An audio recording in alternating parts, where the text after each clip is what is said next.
El rival de la jornada 2 d'Eurocup de la penya és el CD Vita Olimpia Ljubljana. L'equip eslové està tenint una temporada horrible. Ha jugat 3 partits i n'ha perdut 2, de forma claríssima. Encaixen 93 punts per partit, una autèntica sangria. Com a jugadors destacats tenen el veterà base Justin Kops, Jaka Blažić i el jove i prometedor pivot Karlo Matkovic. Tenen molts punts dèbils, des de la inexistent defensa a la mentalitat perdedora, que no agafen gairebé cap rebot ofensiu i que tenen un 26% en triples. Mentalitat perdedora només un apunt. La única victòria que tenen guanyaven 82-67 i van rebre un parcial de 7-20. Si no és per una cistella de cops, el partit se'n va a la pròrroga.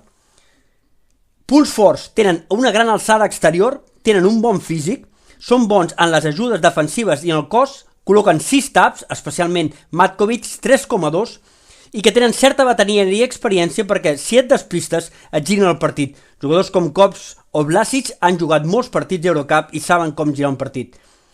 Punts a favor de la penya. Com dic, no són gaire bons movent la pilota, assisteixen molt poc. Per tant, jugadors com Feliz, Busquets, Rivas Crac o Vives haurien de saber tancar la passada exterior i treure en avantatge. Al no agafar rebots ofensius es pot tancar molt bé i sortir en contraatac. La velocitat, Malik Allen, de Sean Thomas, Feliz, inclús un Uaku també hauria de ser un avantatge. Aprofitar els tirs exteriors, que últimament estan entrant alguna més, saber jugar molt bé el pal baix i evitar algun petit parcial hauria de ser suficient perquè la penya tragués una clara avantatge. Potser serà un bon moment per veure rotacions i descansar certs jugadors que porten molts minuts acumulats. Potser serà un bon moment perquè en Carles Duran faci provatures, perquè si la penya també pateix a Ljubljana vol dir que potser no està del tot preparada. És un rival que està en hores baixes i arriba en un bon moment perquè la penya se'n vagi a Màlaga amb la segona victòria.